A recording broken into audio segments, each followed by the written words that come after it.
All right, we are recording. Thank you everyone so much for coming. This is part 2 of a series, UOS, United Orthodox Synogogues, Perspectives on Women's Head Coverings. I'm Ruthie Braffman Shulman. I'm the Director of Education and Engagement at United Orthodox Synogogues, UOS. And I am really excited to be here with Nabila Mansoor, my new friend of several weeks and many conversations now. Nabila, so we on the flyer, we advertised her. She's a very active board member of her mosque, the Maryam Islamic Center. And she's also an active member of the Sisterhood of Salaam Shalom. But she's also just incredible local activist and raises political awareness on underrepresented communities and civic engagement. So Nabila, I feel like we could have you for so many programs now that we've been doing all these Zoom programs with the synagogue. So I'm excited you're here for this, but I was like, you're an incredible person and so talented. So we can have you for so many things. But thank you so much for joining me and doing this. That was the best intro ever. Thank you for having me. I love joining my Jewish brothers and sisters. Just with Sisterhood of Salaam Shalom and some of the other initiatives I've taken part in, I've really gotten to know folks, and it's been a joy. It's I think one of the best things about this is meeting new people and building new relationships, and just getting a chance to know each other. One of the best things I love about Houston is just our diversity. So I'm so incredibly diverse. Yeah. And I should also mention we have I don't know if it's an international crowd, but certainly national. I know we've got people here from Maryland, New York, Pennsylvania, New Jersey, Texas. So I'm excited. It's fun. So just a little bit about tonight and how it's going to work. So tonight is about two women coming together over our shared experience of being modern women who are engaged with the outside world, who we also cover our hair for religious reasons. We're going to discuss with all of you here the differences and similarities and how it affects us. The chat goes either to Nabila or to me or to both of us, and you can ask questions throughout the program there. We'll try to either incorporate them at the end as we go. We might not be able to get to all of them, but please feel free to be in touch. The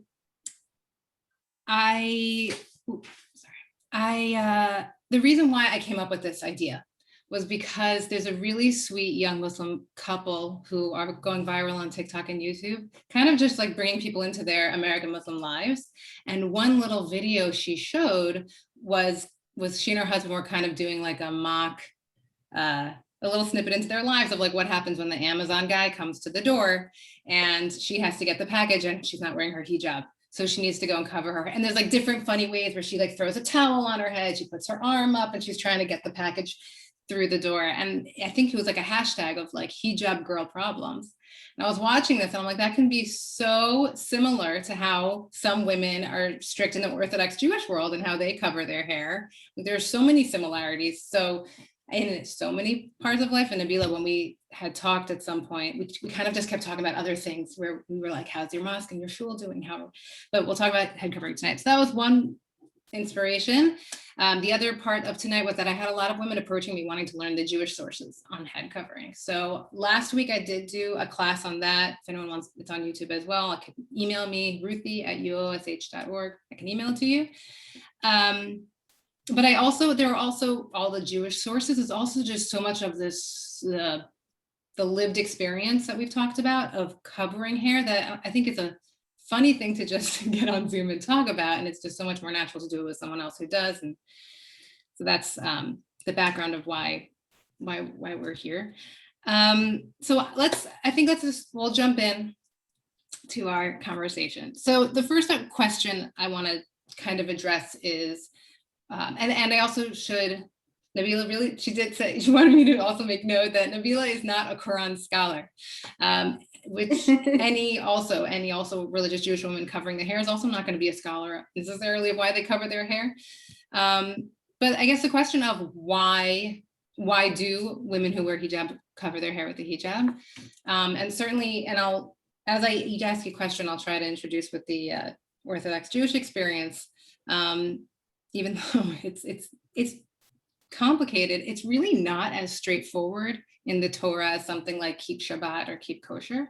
It's implied from a verse, and there's a debate amongst the sources about the reasoning and the rationale. What level is it? How much? So it's just very complicated and not so straightforward. It's not just, thou shalt do this.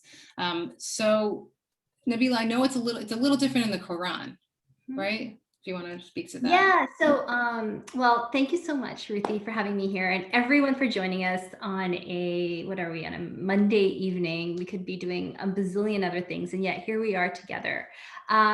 So very grateful to have all of you here, and then just moving into why we put the hijab on, it really can be traced back to one particular verse in the Quran. And I'm just going to also say it again. I'm not a scholar. I am just a student of Islam, and I could talk about my own personal experience more than anything else, but certainly this verse is considered or is looked at the reason as to why Muslim women wear the hijab, and it's in the Surah Nur, which is the 24th verse of the Quran. I'm sorry, the 24th chapter of the Quran, and it's in verse 30 and 31. And I think what's really interesting about this surah is that oftentimes it's looked as a directive to women, that women should be protect their chastity, to cover their head, cover their body, especially their bosom area. But it actually starts off not as a instruction to women. It starts off as an instruction to men. And that instruction is, it says, say to the believing men that they should lower their gaze and guard their modesty. That will make greater purity for them. And Allah is well acquainted with all that they do.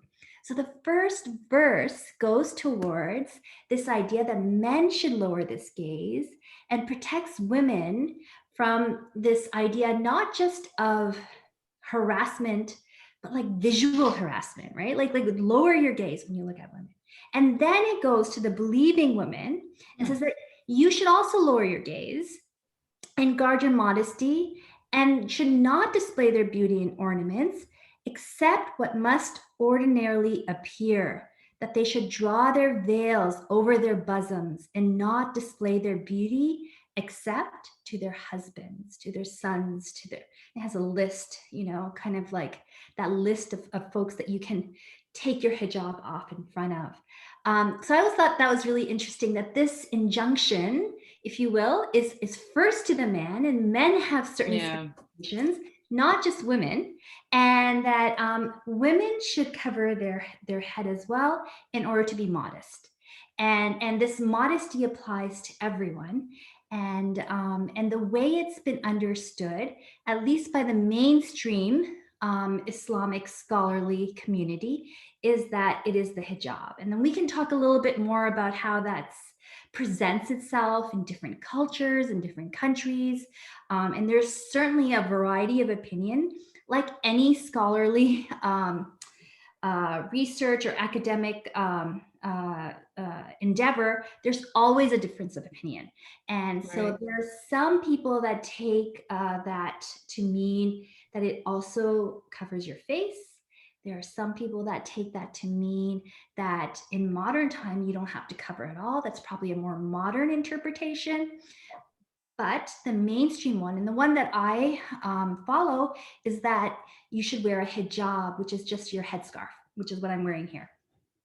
So when you said this is what you decided to follow, so I wanted to follow up on that, because I know you mentioned your family doesn't, like, you didn't grow up wearing one, and your daughters don't. So why did you decide to take it on, and how does that work in terms of your private choice? Yeah, it's so interesting. So my family, I mean, they're Muslims and they follow Islam, and my mom prays 5 times a day, but they're quite, there's different ways that families exist, much like in the Jewish faith, right? And so mine was never, ever, ever, ever any inclination toward the hijab. And in fact, there was a real suspicion of people that overtly wore religious symbols.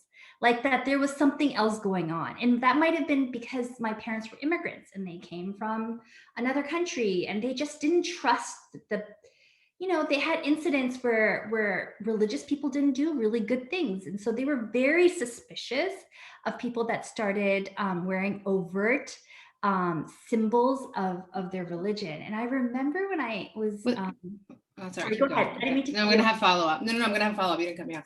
No, and I remember I was talking to my husband, and when we were talking to each other, and it was looking like we were going to get married, and I remember saying, my husband was quite much more religious than I was, and I remember saying, if you think I'm ever going to wear hijab, then we should probably end this right now, because I'm putting my foot down. I will never, ever, ever wear hijab. That will never, ever happen. And my husband's like, of course, it's totally up to you. It's not my decision. Wow. And then years later, I'm wearing a hijab. So never say never. So when you first got married, you weren't wearing hijab? No, This was something you decided during marriage? Yeah. So then I kind of, got married, applied for law school, and then got into law school. And then right before law school started, I decided to take the headscarf. And I don't know if I decided to take the headscarf. I listened to a lecture where I was really inspired by a North American scholar. And I said, you know what, let me just try it. Let me just try what this hijab thing is about.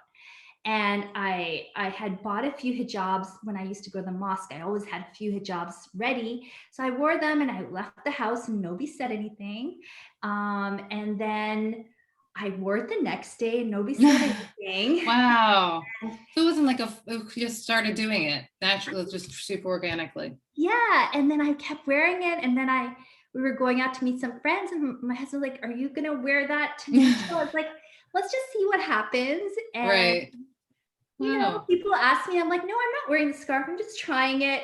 And alhamdulillah, which means all praise to God, I have never taken the scarf off since then.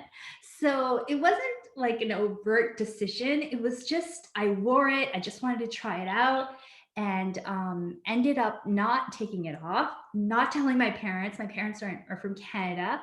And then going back to visit them and then realizing like, oh my God, I need to like fess up, I'm wearing the scarf, and then visiting my family. And then So did you like kind of call them before and prepare them when they first saw I you? think I You're gonna talked be to my wearing one. sister. Yeah, I was like, look, just heads up. I'm wearing a scarf. Y'all should know that. And I'm gonna come home. And so the family it was just interesting to see their reaction because my mom was like, well, how are they going to see your earrings? I'm like, I think I can figure it out. What about your necklaces? I think we'll figure it out. That's what your mom harped on. That's awesome. Yeah. Yeah. It's like, well, and then she just kept touching it and trying to push it back. And they just weren't used to it. And so it wasn't like they weren't, well, they weren't supportive, but they weren't, overtly just kind of trying to say that don't wear it. There was just this like, wow, have you gone to the other side? Have you become one of those people that are just so religious? And they had their own internal ideas of what someone who wears a scarf is like. And it was really interesting, though they've really come to appreciate it, I think, and really understand where I'm coming from. And I think most people really do start respecting you when they see you wearing it day in, day out, for the most part. Right. Taking certain notes of things I want to make sure to get back to. A lot of my laughter also is just how similar a situation like that would be in Orthodox Judaism. I think even both ways, like if someone were to decide to start covering the hair. So in Judaism, it's once you get married.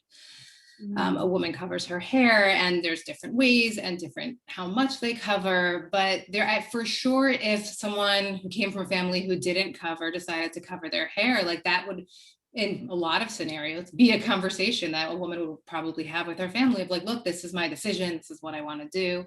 I think it's a lot of times the other way as well. If someone's deciding not to cover their hair, sometimes people feel like they might want to sit their family down and let them know and fill them in. Like, this is my life decision. And completely. So I covered my hair. And then I think a year later, was 9/11. And Oh, and so 9/11 happens, which was, I'm sure oh it's my God. I just got the chills. Yeah. everybody That remembers must have what been they so were horrible. that day, and it was obviously very harrowing. And I was fairly new to wearing the hijab, still trying to figure out how to Oh, that's wear so it. rough for you. Yeah. And I remember waking up and getting a call, like turn on the TV, and then right after that, my dad called me, and he was like, "You need to take your hijab off. Oh, Take it off. Promise oh, me that to take it off." hurts.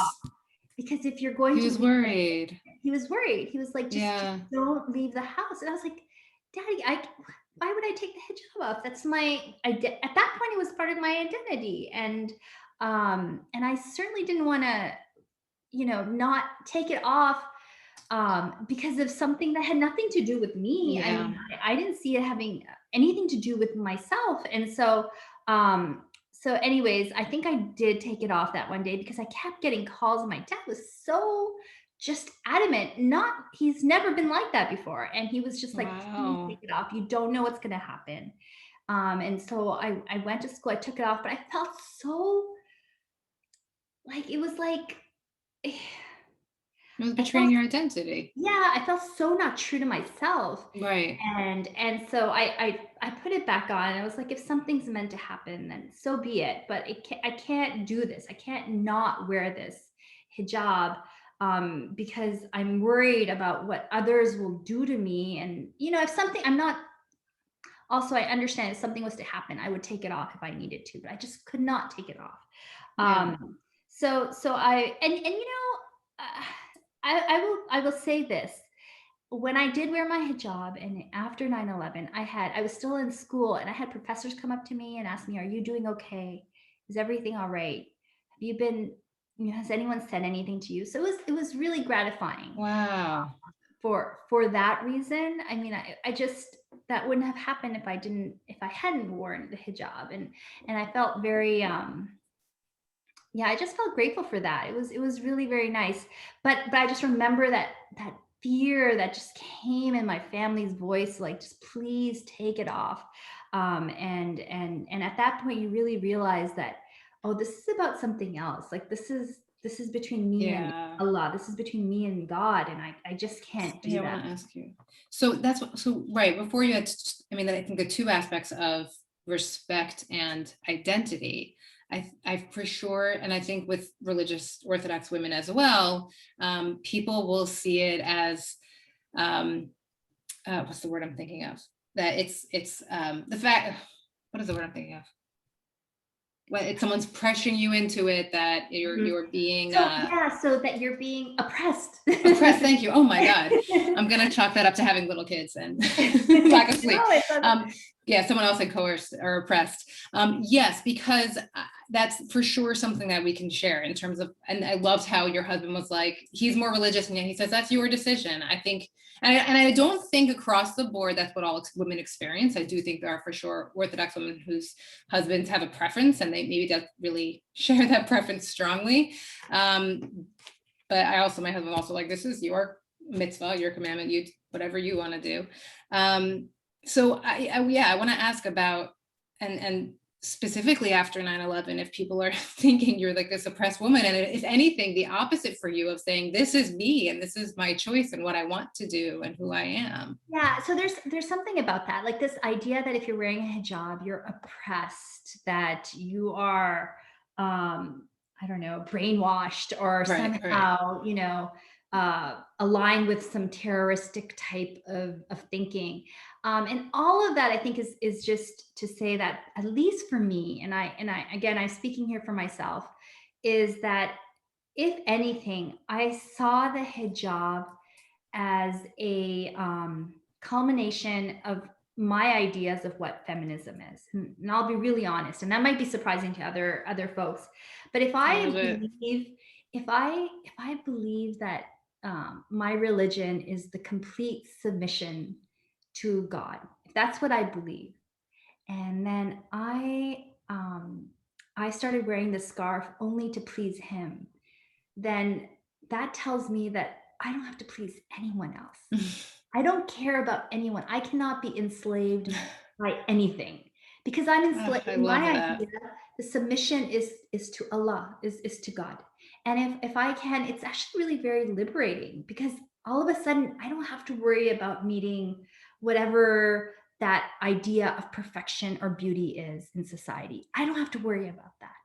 I don't have to worry of what someone thinks of me or what someone says of me, because I'm only thinking about one thing, and that is my relationship to Allah. And if I submit wholly to Him, then um, that is the only submission I'm interested in.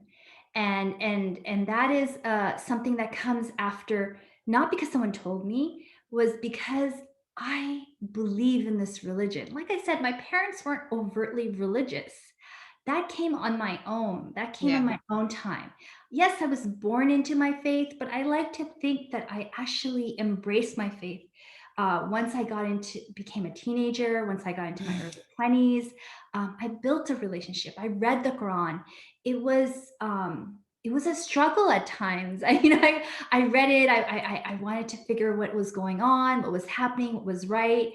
Um, I had seen the Islam that came through the cultural lens, which was my parents. Then I got introduced to an American form of Islam. I read in 8th grade the autobiography of Malcolm X, and that was Okay. eye-opening to me, because in my head, Islam was the Islam of the mosques that I went to that were full of immigrants. I didn't know that there could be Black American Muslims. Wow. And it was like, oh my gosh, like Islam is part of this country. It's part of the history of this country. It is so it was beautiful. Like it was a real interrogation on my part in trying to figure out, what is this faith, and is this faith something that I can adhere to, and that can provide me kind of a guidepost in life, or be a well or a spring where I can go to kind of help me through life. And I think for a lot of us in our faith communities, that's what we look at our faith as. And I know I said that I was born into it, but I really feel like I came into my own, and I chose my religion as opposed to being born into it at that time. I mean, I think that's probably it's an incredibly genuine experience of religion, when you feel like it's yours, and when you feel a passion for it, and an attachment to it. Yeah, Absolutely. exactly. And so that's something that I've always found. Now, this coming back to this idea of oppression, yes, do I think women are forced to wear the hijab in Muslim communities? Yes, I do, but I don't think that is the majority of the experiences of Muslim women. And I think a lot of it has to do with the way that our community has been portrayed in media over the course of years, over and over and over again. And so I just don't. In fact, I don't even believe that that's true, because the science doesn't bear it out. So there's a statistic that says, and I wrote this down. There's a statistic that says American Muslim women, if they find joy in their faith, peace and joy in their faith, and they say that they are more likely than men, American Muslim men, to find joy and peace in their faith. Huh. So we know that, like, Wow. if women are saying that, and they're telling posters that, then that means that they are looking at their faith as something that is a place of joy and peace, as opposed to being forced upon them. Right. Right. I'm gonna, because you mentioned Malcolm X, I'm curious about that. It must be so meaningful, not just to have Malcolm X, but now we have I'm blanking on her name, but the woman who fenced Ilhan Omar in Congress. We have what's her name? Muhammad. Ibtihaj Muhammad, who was an Olympic fencer on the USA team. All these women across the board, in terms of the Olympics and Congress, and just to have someone in a hijab. It's and really a woman. It's not empowering. just. Yeah, no, it's amazing. I never thought I would see that. I mean, growing up, we didn't see people that looked like me on TV, and now we do, Right. which is why it's so important to have representation, whether it be in the media, in your sports, or in your movies Yeah. and entertainment. And it makes me happy to see young girls kind of growing up with people that look like that, with the hijab, and knowing that it's a possibility. Um, Yeah.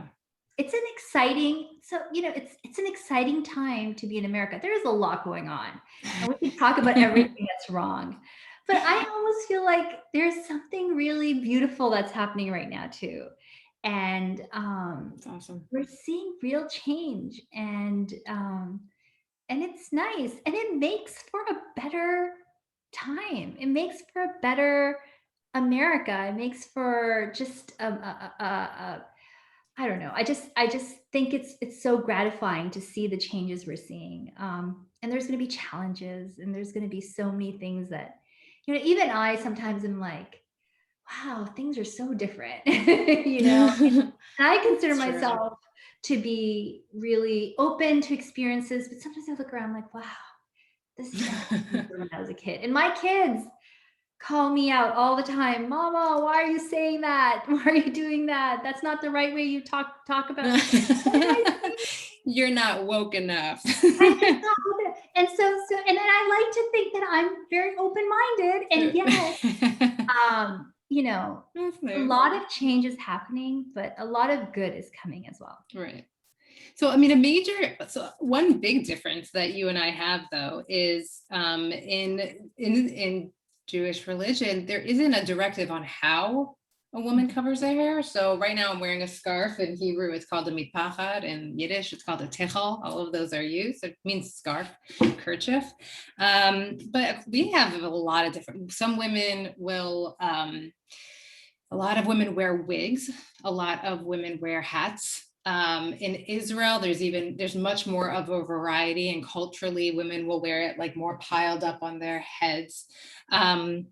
I I can much more easily like slink into society and wear a baseball hat. A lot of times I do that because for me personally, it's nice to just kind of go in. I love the fact that big straw hats are in, especially in Texas with the big wide brim. So I wear a straw hat a lot. And I think this is when I first got married. This is really how I wore my hair all the time. And I was in grad school in Yeshiva University. So I was in Manhattan. So I wore this a lot. But over the years, I wear this out kind of a lot less because I don't want people to think it's cultural appropriation.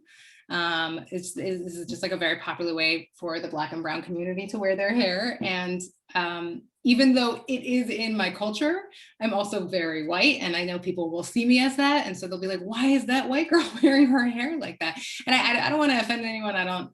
Then it's also the personal of like not always standing out. So that's so different between the two of us. And I didn't even know until tonight that you also started covering your hair a year before 9/11. Like I can't imagine how much harder it was after that. So what's it like for you not being able to throw on a baseball hat? Yeah, it's Disappear. strange. Yeah, it's evolved.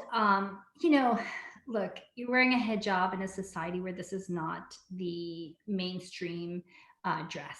So there are always going to be issues. Sometimes you just want to do your own thing, and people will come up to you. One thing I've learned is when you wear a hijab, you kind of have to become an expert on like 300 years or Right. 100 years of Islamic history, You're now because representing everyone. you're Yeah. representing everyone, and you have to have all the answers, and you have to have them on the ready. So Supermarket, clothing store. yes, yes. Really. Just, And I remember we were talking, and I remember this was like coming home from work. I was just making a quick supermarket run, and I'm just, picking some produce, and a person I could just see from the corner of my eye, this lady was looking at me, and I'm like, just do your own thing. And she kept looking, and then she very politely came over and was like, I have been meaning to ask, and I hope you don't mind, but could you tell me why you wear the scarf, the headscarf? And she was really well intentioned. like I just want to buy my milk. just want to get home and I have to cook dinner. I just want to leave. But you're like, all right. So you take a deep breath and you're like, oh, no problem. And then you tell her why you wear the hijab and why you wear it and why you think that it is something that is important to you and why it aligns with your values. And you take that moment and you do the talk. Does that happen a lot? It happens probably more than you would think it would. Oh, wow. Most of the time, people are very well-meaning, but every now and then, you will find folks that have a problem with the hijab, and will call you out on it and say really horrible things to you because they don't agree with the way you look. So we were driving one day with my daughter on the highway, on Beltway 8. I was with my daughter, and this truck came beside us, and they kept yelling. They had their windows open. I thought maybe something was wrong with my car. Right. Or something. They're being good citizens. Yeah. And so we rolled our window down because we thought they were trying to tell us something. Yeah. But they were not trying to tell us good things. They were. Oh, that's terrible. It was really bad. And also just so scary with your daughter. Like, yeah. And so things like that will happen. Yeah. And so you're like, oh, and then when you're wearing a hijab, and I don't know about you, Ruthie, but sometimes you forget that you're wearing the hijab. Right, sure. You forget that you're wearing a head covering. You're just out there in the world doing whatever it is you're doing. And then it's just this really blunt reminder that, oh yeah, there are people that have a real problem with the way I look. And it hurts. It always hurts. Yeah. But you just pocket and say, oh, that's fine. That's not, that has nothing to do with me. Right. It has to do with them. And then there's, of course, those times where there's nothing said, but you know that it's because of the way you look. Ooh. So there'll be times when you are walking and someone will treat you differently, but there won't be any overt racism, but you feel it. But I mean, you don't, it's like a microaggression that doesn't really, it's hard to explain it. It's hard to really write about it, but, or to talk about it or to report it or anything, but it's enough to let you know that you are not welcome. So those things happen, of course.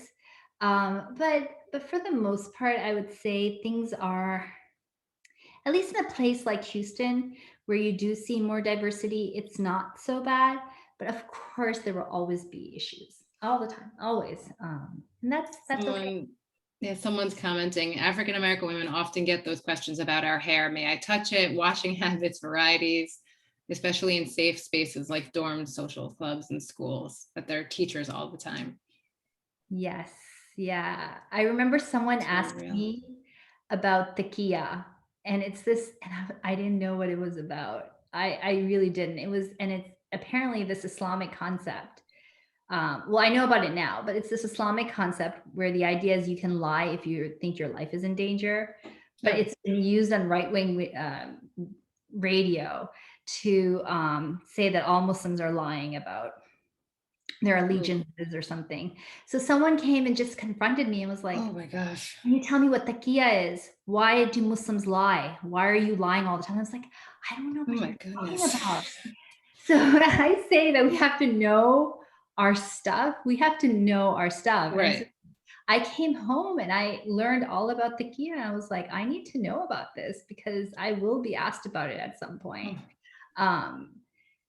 And the strange thing is, I never learned about it growing up. I learned about it because this racist man came and confronted me about this concept. And sure enough, I was asked again. And then I knew what to say when that came up. So there's a lot of things that you just kind of, I feel like you have to just be armed with in case someone comes to you and confronts you. And tells you. It's just odd. I just don't understand how people have the temerity to come up to a person in a coffee shop and start saying you can be wearing a hijab. It's like, I don't know you. And who are you to tell me and like what I should or should not be doing? So Yeah. it's just sometimes it's like not even like racist, it's just like, but who are you? Why are you talking to me like that? How dare you tell me what I can and cannot Yeah. do? Um, There's definitely, I mean, I know that there have been hate incidents against women who cover their hair religiously. 2 years ago, there was, I think it was in California that people were running and like grabbing women's wigs and stuff like that. I don't feel like I personally have felt, um, because I wear my hair. I think people are probably more confused, like, what is she doing with that scarf or whatever it is on my head? I do feel something similar when I walk next to like my husband or to a male friend and they're wearing a kippah, like a yarmulke on their head. Like just walking next to them and seeing people kind of walking with you and turning their heads. And then there are, of course, unfortunately, hate incidents, or now you're representing them. I mean, there's like also the positives, I guess, like people bring people out of the woodwork. So there's like a Jewish term called bageling, when like another Jew like starts speaking Hebrew or like details about Shabbat really loudly next to you so that you guys know, and then you can start talking about it. So maybe there's like a positive there also. But I feel like the yarmulke probably gets more hate incidents similar to a hijab than I think you're probably, not that it doesn't exist. yeah, no, I think you're probably right. And we know that hate incidents against Muslims go up when, politically, when there are certain times when people are using Islam as some kind of scapegoat for whatever reason. So you saw it after 9/11, you saw it after there were certain remarks made about Muslims by political figures, what have you. So those, I mean, it goes in cycles. And so that makes sense. But what I will say is, though, what I have found is someone knows a Muslim, if someone knows someone that's Muslim, then they are more likely than not to not be affected by that or have a negative perception. I was going to say that when you mentioned people coming up to you, like they need to just get out of their bubble a little more and be friends with people who are different. They just don't know. Yeah, they don't know Muslims. And so they really are curious. I mean, I get that. I understand that. And if that means that, we get a chance to talk to them and and maybe make it a little bit easier, and they're not just getting one viewpoint, whatever that is, it might be from the media or what have you, then there is some good that can come out of that. Because we know that, like, if people know a Muslim, then they have a much less likelihood of having a negative perception of Muslims. So we just have to meet every single person. A Muslim just has to meet every single person in America. There you go. And all of but you really ran into this because you ran for office 2 years ago.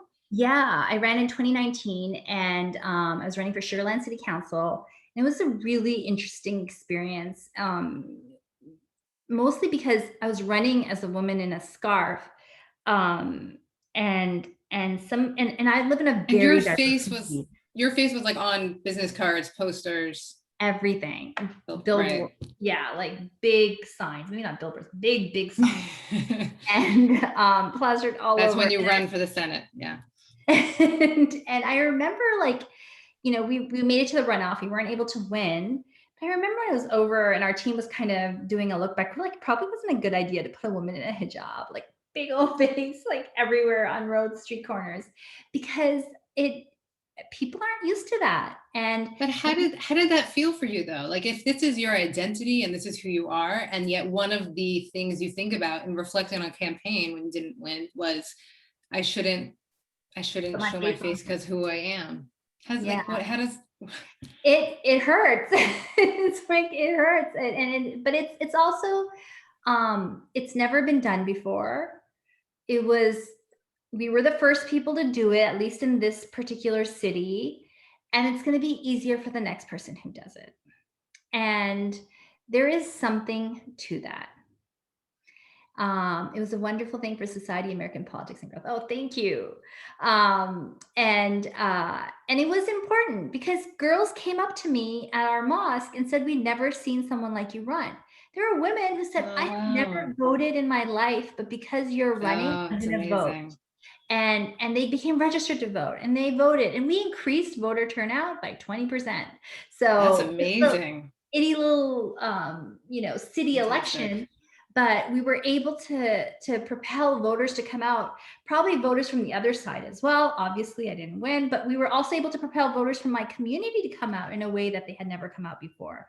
So that was something that I can be proud of. And there were those cases I remember, and I think I told you about this, Ruthie. I knocked on one door, and this lady was like, Yes. I Oh, will never vote for you until you start dressing like an American. And it shut the door in my face. I was like, that hurts a lot. oh, that is, there's a lot of work to be done.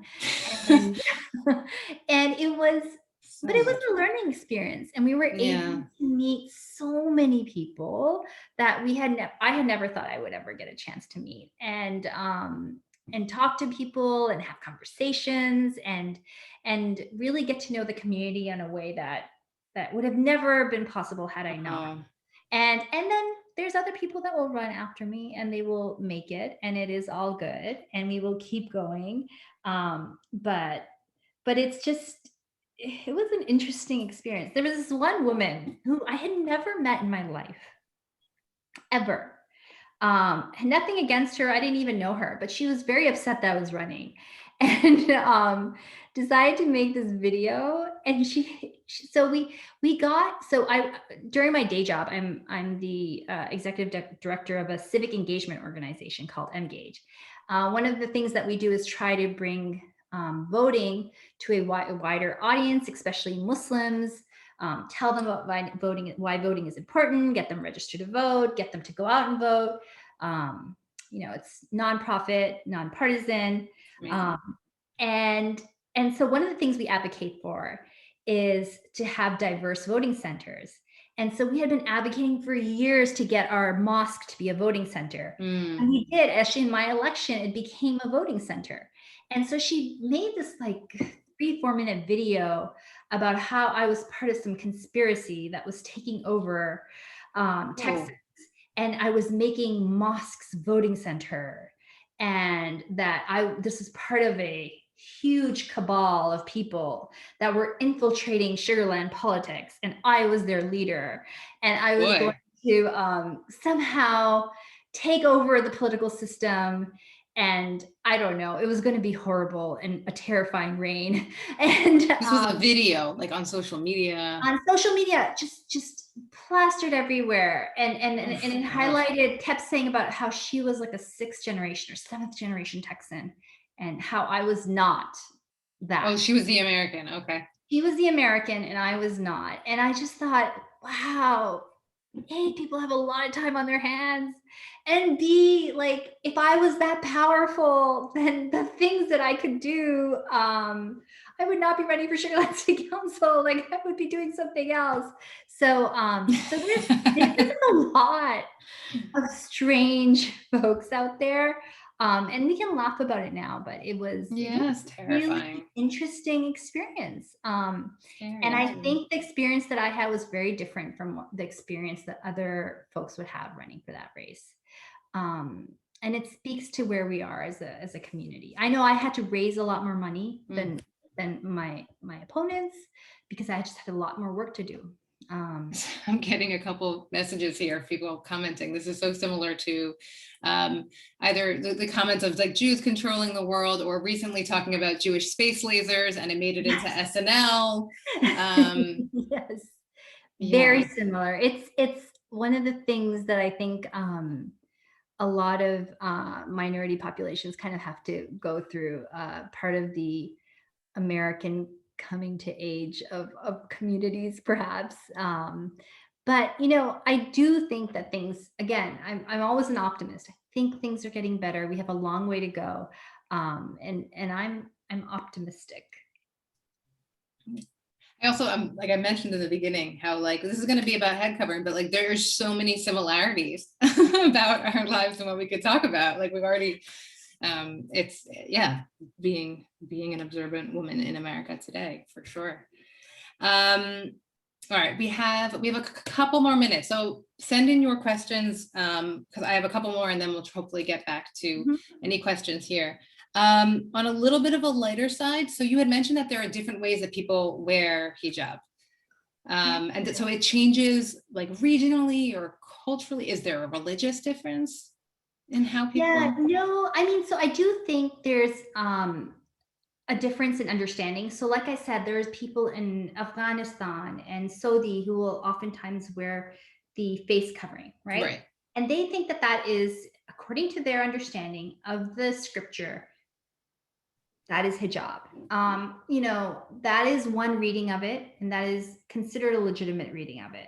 I happen to prescribe to the one that it's just a head. It should just be modest, and it should be a head covering. Now, how that is presented is really depends on the culture. So in Pakistan, where my parents are from, they wear a dupatta, which is just this long piece of scarf that is placed on their heads, and then they wear a long tunic and some kind of loose pants with it.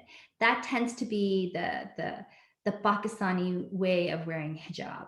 But when you go to Turkey, they have a completely different way of wearing hijab. And I think that's one of the beauties of hijab, because it kind of shows really the culturality of the communities where Islam is practiced. So in Turkey, they have such a beautiful way of wearing hijabs. They'll wear their hair very high, and then they have a scarf that looks a certain way, and they will pile it on so that it kind of goes in the back like this and like that. And so you can always tell a Turkish style of hijab.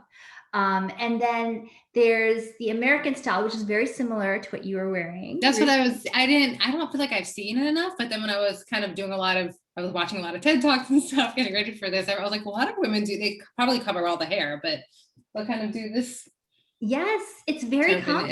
And I think it looks so stylish. And there's women who wear it so differently, and it looks wonderful. And I would wear it if I just could figure out how to, because there's always a how to in terms of how to wear it. Malaysian women have a certain way of wearing a scarf.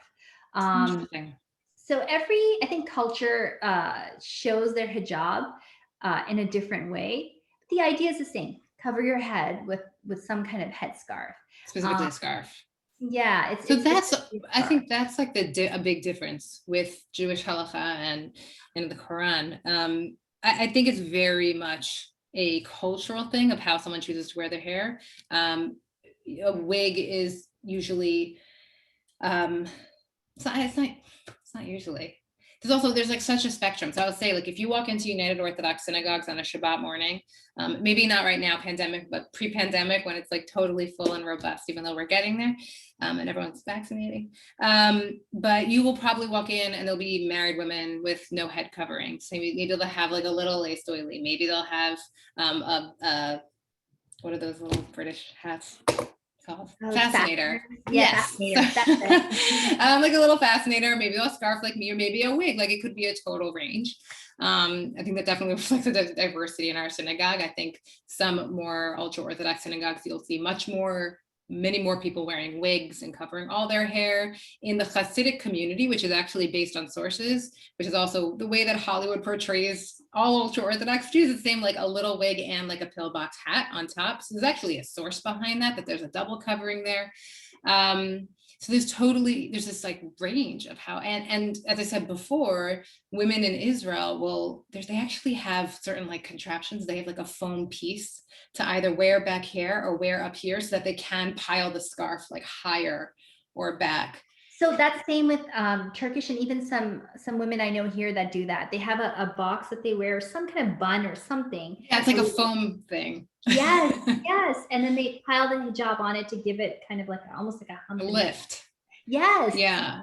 It's actually really funny. I've also been seeing this uptick in this like shared online, like corporate space of like modest bathing suits, head coverings that like I was once, a Facebook ad popped up with all this like modest wear, and I clicked on it, and like all the models were wearing hijab, but they clearly whenever I was searching, this website found me, because it's similar. It is very similar. And this whole world of modest wear, I think, is cross-cultural, and you'll see Christian women oftentimes embracing it. Obviously we have Jewish women, and I know in Muslim, we have, our own, we call them burkinis, like the long Yeah. swimsuit, and to cover everything. The Um, Yiddish is, it's funny, I'm saying this on Zoom. The Yiddish is Schwimmkleid. There's a lot of jokes about that. and so you'll find that it's very different. I find it fascinating how Jewish women wear it so differently. Like there's all these different ways to kind of get at the same thing. If the goal is Right. modesty, then how can you get there? And if the goal is to cover your hair, how do you get there? And I've often talked to my friends about like, well, we could do that. I mean, there's nothing in the Quran that says hijab is a piece of cloth. I mean, there isn't anything that That's says so interesting. right there. So there's theoretically, we have the openness Oh, to kind of think of it, outside the box. And I do know some women who might wear like a really tight kind of cap and then put like a hat over their head, um, to kind of capture that same, I think, just wearing a hat and being less obvious with the hijab. Um, so I just find it fascinating that we just haven't done that, and maybe it's yeah. just That's because so interesting. yeah, we just haven't gone there. But I don't think there's anything that would stop one from doing that, Right. um, I'm getting because some it's not questions specific. here. Right. So someone asked, how do you react and navigate when the own community of women, Muslim women, treat hijab wearing women as not sophisticated enough or as if they're somehow backwards? So that's also what's all funny in terms of the difference in terms of Judaism and Islam is I do feel like if I'm going to a formal occasion, I really don't wear a wig a lot. Like I will wear a wig. Oftentimes when I'm doing like a Zoom lecture, so tonight I felt much more empowered to wear a scarf on my head. But when I want to look sophisticated and more put together, like I'll wear a wig because then I have my hair nicely done. So do you feel that in terms of, that? So yeah, of course, it goes both ways. So I know women that want to come to the mosque, and they don't wear hijab, so they only wear hijab when they enter the mosque. And they feel like they are not considered good enough Muslims by hijab wearing women. Oftentimes the leadership in the mosque will be women who tend to wear hijab because they tend to just be more Muslimy, for lack of words. So they oftentimes complain that they don't have a space in the mosque because they don't feel welcome, because they don't wear hijab and they're not welcome as Muslims. But then there's the opposite as well, that if you wear a hijab, you're looked at as maybe not as educated, not as sophisticated, that you're not conforming yourself to what the Western world wants you to do. So obviously you want to be otherized, and you're not ready to kind of partake in a more I don't know, civilized discussion. And so that happens as well. I think that's changing. I do think that oftentimes it's on us to really go into spaces where people probably are not expecting us to go. And I look to that as something that I work on and struggle with. It's so easy to stay in your own bubble, especially in places like Houston. And I have my community. I'm very active in my community. I love my community. But I think it's so important to meet people outside of your community. And so I always tell women who feel like that, I'm like, Absolutely. have you, taken part in civic organizations in your community? Have you gone out there and taken part in some kind of toy drive that's happening during Christmas and helped your neighbors out? So I do think that it's a lot of it is on us. There are a lot of issues out there, but if you keep putting yourself out there and meeting people and having relationships and talking to them, at the end of the day, we're all the same. We all just have the same like issues. What we're making the kids for dinner, what are we gonna do on the weekend, what is it that True. it's it's all the same. And you really find that the more you talk to other people, the more same it is than different. And there are a lot of different, Yeah. but I really, really think there's things that are the same as well. I mean, that's a perfect note to end on. I don't want to go past the hour. I was actually surprised when I thought of doing this conversation, like, why hasn't this been done that much before? Like, I felt like I haven't heard about this as much, because there's just so many shared experiences, that we just understand of each other. And I'm even saying we're not going to be able to get to it. And I feel like that would be a whole nother Zoom, but someone's asking about, like, leadership in the mosque, and male and female and how that works. And like, there's just so many things that we can talk about, because that's a whole conversation in the Orthodox world. But there is so much to come together over and to learn from each other. Yes. And I think especially for women, can I just say, like, I think women, especially, we have, and I probably have more in common with you than even someone from another sect of Judaism, right? Because we deal with a lot of the same issues. The mosque being one of them, leadership in the mosque. I mean, that's a perfect example. I don't know. We could talk about it forever, but I know. We have so many things we could talk about. There's also another wonderful question people are asking in terms of, which is whole nother Zoom class, about the ideas behind modesty and how that relates to either head covering or how we dress. Again, like, we don't have the time, but there's definitely so much more we could talk about.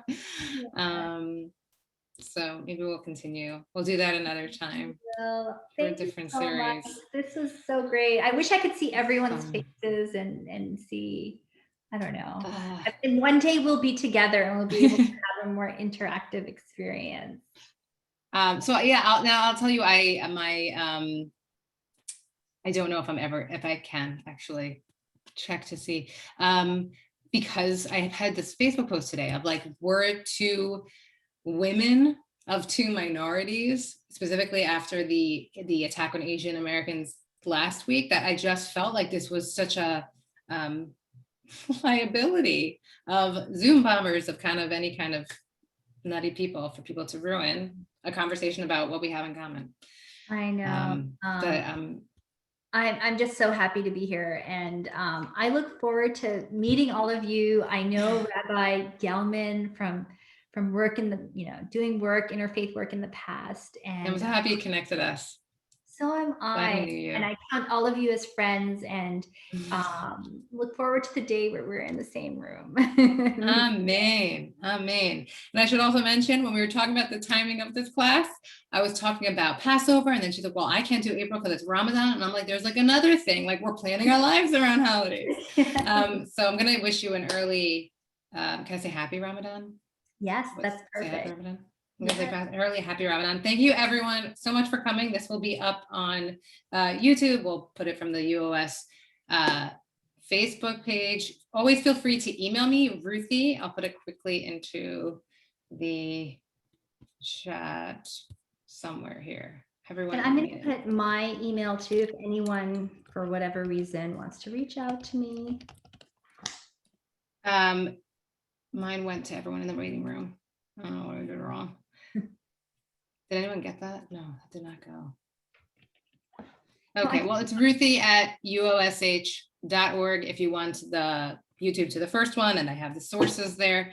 And yeah, this will be available soon. Thank you everyone for coming. Thanks for submitting your questions. I'm sorry if we couldn't get to yours, but hopefully another one. We'll come back. All right. Thank you, everyone. Bye. Thank you. Bye-bye, everyone.